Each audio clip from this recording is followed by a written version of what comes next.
Question हमारा find all possible palindromic partitions of a string. मतलब कि एक हमें स्ट्रिंग गिवन दी होगी, हम उसके जितने भी पॉसिबल पैलिंड्रोमिक पार्टीशंस हैं, मतलब कि पार्टीशंस करने हमें एक स्ट्रिंग के, और वो सारे के सारे पैलिंड्रोम होनी चाहिए। लाइक अगर मैं गीक्स की ही बात कर लूँ, यहाँ पे गीक्स दे रखा है, गीक्स की बात कर लेते हैं। तो अगर मैं सारे वर्ड्स को एक बार सेपरेट ले लूँ, जी ई ई के एस, अगर मैं सारे वर्ड्स को एक एक बार सेपरेट ले लूँ तो हाँ, यहाँ पे ये एक आंसर बनता है मेरा, क्योंकि ये एक वर्ड तो पैलिंड्रोम होता ही है, और इसका पार्टीशन हो सकता है एक एक वर्ड्स के थ्रू। तो एक हमारा आंसर ये हो। ठीक है, क्या कोई और भी तरीका है इसे डिवाइड करने का, और भी कोई पॉसिबल पैलिंड्रोमिक पार्टीशन बन रहा है इसका? हाँ, एक ये बन रहा है कि अगर मैं, अभी मैंने क्या किया हुआ है, अभी मैंने यहाँ ऐसे ऐसे पार्टीशन कर दिया है बस डायरेक्टली। ठीक है, लेकिन अगर मैं पार्टीशन इस तरह करूँ, एक यहाँ पे, फिर यहाँ पे दो का पार्टीशन करूँ, फिर एक का, फिर एक का, अब भी हमारे पार्टीशन ठीक है। और इसमें क्या हमारे पास एक और आंसर आ गया, जी। अब डबल ई भी एक पैलिंड्रोम है, ठीक है, के भी एक पैलिंड्रोम है, एस भी एक पैलिंड्रोम है, तो ये हमारा आंसर एक और हो गया। तो इस तरह जितने भी हमारे पॉसिबल पैलिंड्रोमिक पार्टीशंस बनेंगे, हमें करना, उन्हें निकालना है, और हमें एक आंसर में स्टोर करना होगा, एंड देन में रिटर्न कर देना होगा। ठीक है, तो एक बार ये वाला एग्जांपल तो हो गया गीक्स का। एक आंसर होगा सारे सेपरेट वर्ड्स, और एक बार डबल ई को ले लेंगे, क्योंकि डबल ई भी एक पैलिंड्रोम है। मैडम को ले लेते हैं, एक आंसर तो वही होगा सारे सेपरेट वर्ड। दूसरी बार ये बीच में हम क्या करेंगे, ये वाला पार्टीशन ले लेंगे, ये वाला, मतलब कि एम अलग, ए डी ए भी एक पैलिंड्रोम है, उसके बाद एम,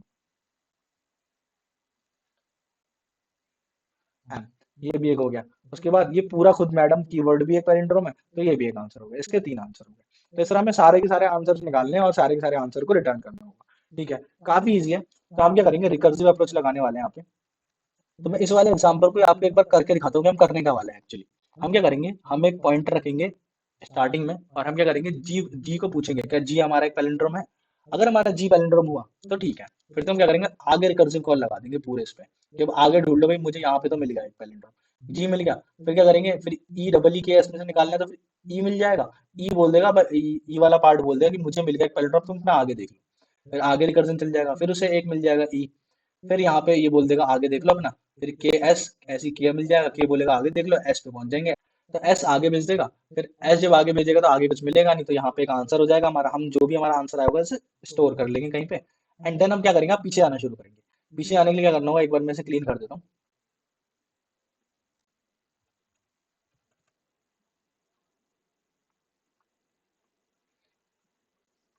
ठीक है, हमारे एक ये वाला आंसर हो चुका है। अब क्या करना था कि अब यहाँ से रिटर्न होना शुरू करेगा, यहाँ पे आया, ठीक है, यहाँ से तो अभी गया ही था, तो अब ये क्या करेगा, ये देखेगा आगे खत्म हो चुका है, तो ये बैक जाएगा, के पे आएगा।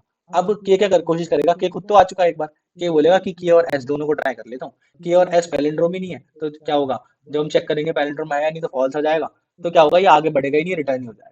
फिर क्या करेगा, फिर ई से ट्राई करने की कोशिश करेंगे। अब ई तो एक बार आ चुका है, ई अपने साथ ई के को लेने की कोशिश करेगा। अभी ई के चेक होगा तो वो पैलिंड्रोम में नहीं है, फिर रिटर्न होने लगेगा वहां से। फिर क्या बोलेगा, ई के, फिर एक बार ई के एस के साथ भी चेक करेगा। ई के एस का चेक करेगा तो भी हमें पैलिंड्रोम नहीं मिलेगा, तो भी वहां से भी रिटर्न हो जाएगा। फिर क्या हुआ, यहाँ से भी पूरा हमने करके देख लिया, बट हमें कोई आंसर नहीं मिला। ठीक, अब ये यहाँ से भी रिटर्न करेगा ई पे। अब ई क्या करेगा, ई सोचेगा कि मैं अपने आगे वाले को और लेके देखता हूँ, ई डबल ई को लेके देखता हूँ। जब ई अपने आगे वाले ई को लेगा तो वो तो एक पैलिंड्रोम है। तो इसका मतलब जब हम यहाँ पर वापस आए तो हमने ई तो हमारा प्रोसेस हो गया था, ई के साथ एक और ट्राई करके देखा। इसका मतलब जी से एक आंसर यहाँ बना, और यहाँ से एक और बनना शुरू हो गया। अब यहाँ पे ई ने अपने साथ ई को ले लिया है। ठीक है, अब आगे बढ़ते हैं। अब क्या हुआ, ई ई को लेने के बाद ये कह रहा है पैलिंड्रोम मिल गया, अब आगे रिकर्सिव कॉल लगा देगा, अब तुम अपना देख लो। तो फिर एक बार के को देखे मिलेगा, के अपने आगे वाले को बोलेगा हाँ ठीक है, ये अपने आगे भेज देगा रिकर्सिव कॉल, के साथ एस भी मिल जाएगा, तो ये एक आंसर हो जाएगा। फिर रिटर्न होना शुरू करेगा, फिर वही प्रोसीजर, फिर दोबारा ई तक पहुंचेगा, तो फिर देखेगा डबल ई तो हमने एक बार ले लिया था, डबल ई के लेके देख लेते हैं। डबल ई के पैलिंड्रोम बनेगा नहीं, तो आगे चेक करेगा, डबल ई के एस को लेके देखेगा, वो भी नहीं बनेगा, तो रिटर्न ही हो जाएगा फिर ये पूरा, फिर यहाँ पहुंच जाएगा। फिर क्या करेगा, ये जी ई को लेके देखेगा, जी ई नहीं बनेगा पैलिंड्रोम, फिर जी डबल ई को लेके देगा तो भी नहीं बनेगा पैलिंड्रोम, फिर डबल ई जी के को लेके देखेगा, तब भी नहीं बनेगा पैलिंड्रोम, फिर एस को भी लेके देखेगा साथ, तब भी नहीं बनेगा, तो पूरा रिटर्न हो जाएगा यहाँ पे। फिर यहाँ पे रिटर्न होगा, तो यहाँ पे हम अपने आंसर पे रिटर्न कर देंगे, जितने भी हमारे आंसर मिले होंगे हमें अब तक, वो सारे रिटर्न हो जाएंगे। तो इस तरह हमारा रिकर्जन वर्क करेगा। ठीक है, तो इसका कोड काफी सिंपल रहने वाला है, मैं आपको एक बार कोड दिखा देता हूँ, एंड कोड के साथ एक बार ड्राई रन भी कर लेंगे ताकि और अच्छे से समझ आ जाए। ठीक है, तो ये रहा हमारा कोड। और इसके अंदर हमें क्या हुआ है, हमें क्या करना है, यहाँ पे वेक्टर और वेक्टर स्ट्रिंग में आंसर रिटर्न करना है। लाइक ये पूरा वेक्टर वेक्टर स्ट्रिंग में आएगा, ये पूरा का पूरा आंसर, मैडम मैडम और मैडम। ठीक है, तो हमारा फंक्शन है ऑल पैलिंड्रोमिक परम्यूटेशंस। उसके बाद हमें यहाँ पे एक स्ट्रिंग गिवन दी होगी खाली, हमें उससे बनाना है पूरा आंसर। हम क्या करते हैं, पहले यहाँ पे एक आंसर जो हमें रिटर्न करना है वो डिक्लेयर कर लेते हैं, वेक्टर ऑफ स्ट्रिंग का आंसर डिक्लेयर कर लेते हैं। ठीक है। उसके बाद क्या होगा, हमारे हम क्या करेंगे, एक वेक्टर ले लेंगे, एक टेम्पररी वेक्टर होगा जो कि हमारे वर्ड्स को टेम्पररी स्टोर करेगा, ताकि एंड में जब हम पूरा क्रॉस कर दें यहाँ पे मैडम को, तो लास्ट में जितने भी हमारे आंसर बने हो उन्हें आंसर में डाल सके, एक्चुअल हमारा जो आंसर कीवर्ड है उसके अंदर डाल सके। ठीक है। उसके बाद हम क्या करेंगे, सॉल्व फंक्शन को कॉल कर देंगे, वो हमें हमारे आंसर में आंसर्स ला के दे देगा सारे, और सारे आंसर्स को रिटर्न कर देंगे यहाँ पे। ठीक है। तो एक बार सॉल्व वाला फंक्शन और देख लेते हैं कर क्या रहा है। सबसे पहले यहाँ पे जो हमने इंडेक्स भेजा है, हमने सॉल्व वाले फंक्शन में एक इंडेक्स भेजा है, स्ट्रिंग की लेंथ भेजी है, पूरी स्ट्रिंग भेजी है, आंसर भेजा जिसमें हमारा आंसर स्टोर होगा, और वेक्टर भेजा जिसमें हमारा टेम्पररी कीवर्ड्स जो है हमारे ये स्टोर होंगे। ठीक है। तो यहाँ पे ये एक बेस कंडीशन है, इसे लास्ट में देख लेंगे। ठीक है, पहले यहाँ से स्टार्ट करते हैं। हमने क्या करा है, एक टेम्पररी स्ट्रिंग ले ली, टेम्पररी स्ट्रिंग ले लिया, टेम्पररी स्ट्रिंग ले ली। ठीक है। टेम्पररी स्ट्रिंग लेने का हमने क्या करा, इंडेक्स से शुरू किया, जो हम जिस इंडेक्स पे होंगे, हमने जीरो भेजा तो अभी यहाँ पर ही होंगे, तो हम जीरो से स्टार्ट कर लेते हैं। ठीक है। जीरो से स्टार्ट किया, हमें जाना है एन तक, यहाँ तक जाना है पूरा, हमें यहाँ तक चेक करना है। ठीक है। हमने क्या करा, स्ट्रिंग में पहला कैरेक्टर डाल दिया, हमने स्ट्रिंग के अंदर जी डाल दिया, हमने स्ट्रिंग के अंदर जी डाल दिया। जी डालने के बाद हमने चेक किया क्या हमारे जो अभी जो स्ट्रिंग है हमारे पे करेक्ट जी वाला स्ट्रिंग वो पैलिंड्रोम है, वो चेक करने जाएगा ये वाली कंडीशन में। अगर हाँ हुआ तो ही आगे भेजेगा रिकर्जन, अगर नहीं है तो नहीं भेजेगा, रिटर्न मार देगा सीधा पूरा एरे क्रॉस करने के बाद।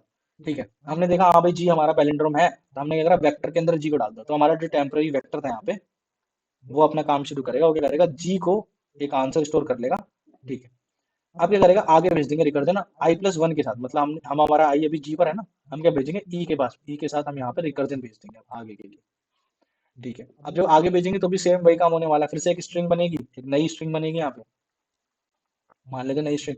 क्या करेगी, वो ई को ले लेगी, ई को ई से शुरू करेगी, ई आ गया, ई फिर पैलिंड्रोम हो जाएगा, तो एक और ई हमारे वेक्टर में आ जाएगा, फिर यहाँ से भेज देंगे।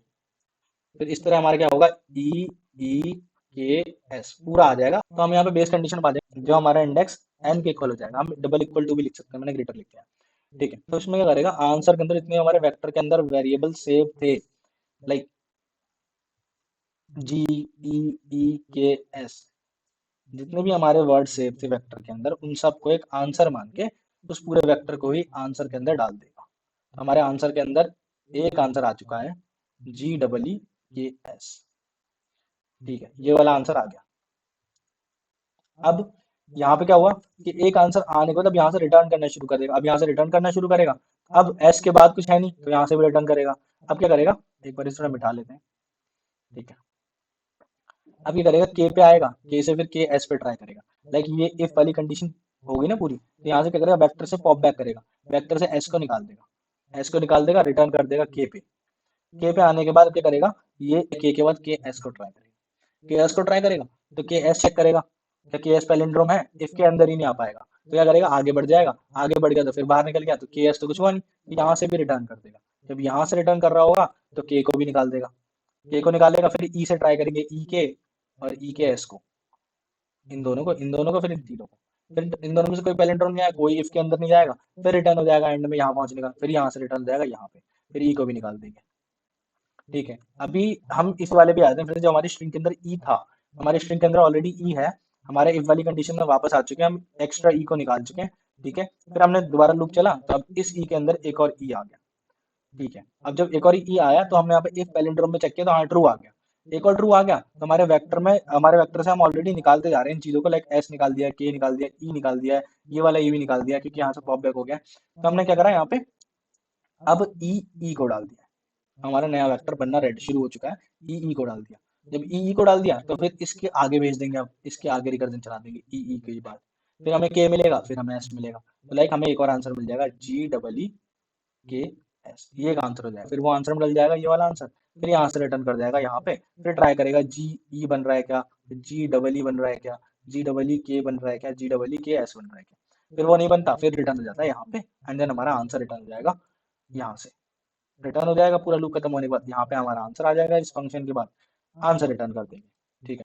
एक बार हम अपना पैलिंड्रोम वाला फंक्शन और देख लेते हैं, पैलिंड्रोम वाला फंक्शन कर क्या रहा है। एक पैलिंड्रोम वाला फंक्शन बहुत सिंपल है, आपको कोड आता भी होगा उसका, हमें एक स्ट्रिंग गिवन दी हो, मैं चेक कर रहा हूँ पैलिंड्रोम है कि नहीं, हम एक इंडेक्स जीरो पे रखेंगे, एक इंडेक्स लास्ट पे रखेंगे, हम देखेंगे जब तक आई लेस देन जे है तब तक चेक करते रहेंगे, कोई सारे एलिमेंट इक्वल रहने चाहिए, अगर एक भी अगर इक्वल नहीं है तो वहाँ पे फॉल्स रिटर्न कर देंगे। ठीक है, बस अगर लास्ट तक सारे इक्वल रहते हैं तो लास्ट में ट्रू रिटर्न कर देंगे। और अगर कोई कोई सिंगल वैल्यू बीच में है, सेंटर वाले एलिमेंट को चेक ही नहीं करेगा, क्योंकि आई कभी जे के इक्वल हो ही नहीं रहा है। ठीक है, तो हमारा पैलिंड्रोम वाला फंक्शन ऐसे वर्क कर रहा है। ठीक है, लास्ट में अपना आंसर रिटर्न कर देंगे। एक बार कंपाइल करके देख लेते हैं।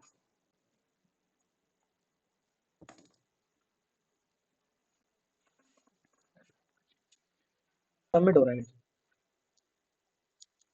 इसका कोड मैं एक बार डिस्क्रिप्शन में दे दूंगा, वहां से आप देख लीजिएगा। Thank you guys.